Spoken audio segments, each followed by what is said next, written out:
আমাকে বেশ কিছু মানুষ জিজ্ঞেস করে একজন নারীর অধিকার সম্পর্কে, বিশেষ করে তার শ্বশুর পক্ষের কাছে তার কি অধিকার আছে সে সম্পর্কে। এটা বেশ জটিল একটা বিষয়, তবে আমি কিছু মূল ধারণা সকলের কাছে উপস্থাপন করতে চাই। যে বোনটি প্রশ্নটি করেছেন, প্রথমত সেই প্রশ্নের জন্য তাকে ধন্যবাদ। আর এই প্রশ্ন শুধু আপনার নয়, আমার মনে হয় আরো অগণিত মানুষ এ থেকে উপকৃত হতে পারবেন ইনশাআল্লাহ। প্রথমত, ইসলামে যে কোনো সম্পর্ক কিছু অধিকার ও কর্তব্যের ভিত্তিতে স্থাপিত। একজন পুরুষ হিসাবে আমার স্ত্রীর প্রতি আমার কিছু কর্তব্য রয়েছে, ঠিক যেমন আমার প্রতি তার কিছু দায়িত্ব রয়েছে। আর আমার বাবা মায়ের প্রতি আমার কিছু দায়িত্ব রয়েছে, ঠিক যেমন আমার প্রতি তাদেরও দায়িত্ব আছে। তাদের কাছে আমার কিছু অধিকার আছে।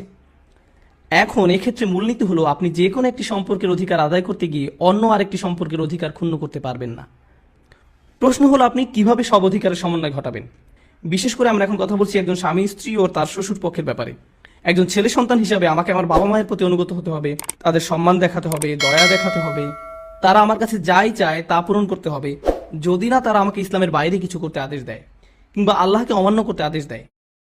অন্যদিকে আমার স্ত্রীকেও তাদের প্রতি সম্মান দেখাতে হবে, সাধারণ শিষ্টাচার দেখাতে হবে, কিন্তু তাকে তাদের বাধ্যগত হয়ে চলতে হবে না। আর স্বামী হিসাবে আমি যদি আমার বাবা মায়ের সেবা তার কাছে দাবি করি, তাহলে আমি তার প্রতি অবিচার করছি। স্ত্রীকে তার নিজের বাবা মায়ের প্রতি কর্তব্যশীল হতে হয়। তার তো নিজের অভিভাবক রয়েছে, এরা তার নিজের অভিভাবক নয়, আপনার অভিভাবক। যেটা সত্য কথা, রক্তের বন্ধনে যে সম্পর্ক হয় আর বিয়ের বন্ধনে যে সম্পর্ক হয় তা মোটেই এক নয়।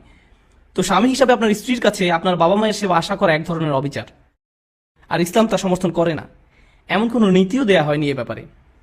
কিছু মানুষ জিজ্ঞেস করে, কিন্তু আপনাকে তো আপনার স্বামীর আনুগত্য করতে হবে, সে যাই বলুক না কেন। এটাও সম্পূর্ণ সত্যি নয়। আমরা কোনো মানুষেরই এতটা বাধ্যগত নই যে সে যাই করতে বলুক না কেন তা করতে হবে। আমি আমার বাবা মায়ের আনুগত্য করতে পারবো না তারা যা বলবে তার সবকিছুর ব্যাপারে। আমার বাবা মা যদি আমাকে স্টুডেন্ট লোন নিতে বলতেন, যা সুদের ভিত্তিতে দেওয়া হয়, আমি এটা করতে পারি না। এতে আল্লাহর অবাধ্যতা রয়েছে। আর এমন হয় মাঝে মাঝে যে আপনাকে সম্মানের সাথে আপনার বাবা মায়ের অবাধ্য হতে হবে, কারণ তারা অযৌক্তিক কাজ করতে বলছে। এরকমও হতে পারে আপনার বাবা মা আপনাকে বলছেন লোন নিতে, যা সুদের ভিত্তিতে নেওয়া হচ্ছে না, কিন্তু তিনি আপনাকে এমন ব্যবসায় যেতে বলছেন যার ব্যাপারে আপনি নিশ্চিত যে আপনার বেশ ক্ষতি হবে।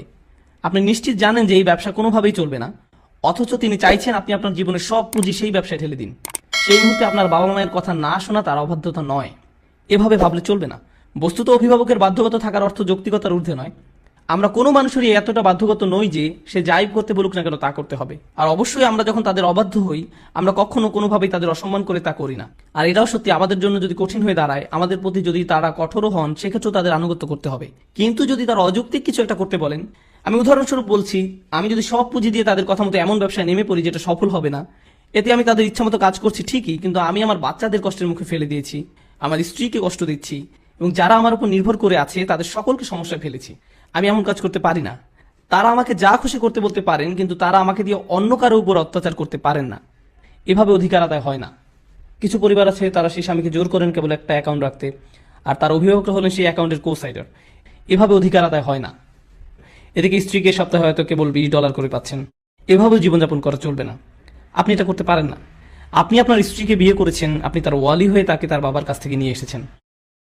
আপনাকে এখন তার প্রতি সেসব কর্তব্য পালন করতে হবে যা তার বাবা তার প্রতি করে এসেছেন। কিন্তু এখানে ঘরে সকলে তার সাথে দ্বিতীয় শ্রেণী মানুষের মতো আচরণ করে, যেন শ্বশুর শাশুড়ির কাজের মেয়ে কিংবা আপনার বোন অথবা অন্য কারো কাজের মেয়ে। এটা চরম প্রতারণা, এবং এটা এমন এক বিষয় যার ব্যাপারে আপনাকে আমাকে শেষ বিচারের দিন জিজ্ঞেস করা হবে। অন্যদিকে অন্য ধরনের চরমপন্থাও আছে। একদিকে আমরা দেখি বউকে বাড়ির কাজের মেয়ের মতো বানিয়ে ফেলা হয়েছে, যা চরম অবমাননাকর, কোনোভাবেই যা ইসলামিক গ্রহণযোগ্য নয়। আর অন্যদিকে আছে এমন সব স্ত্রী অথবা স্বামী যারা তাদের শ্বশুরপক্ষের ব্যাপারে সকলের প্রতি বিদ্বেষপূর্ণ।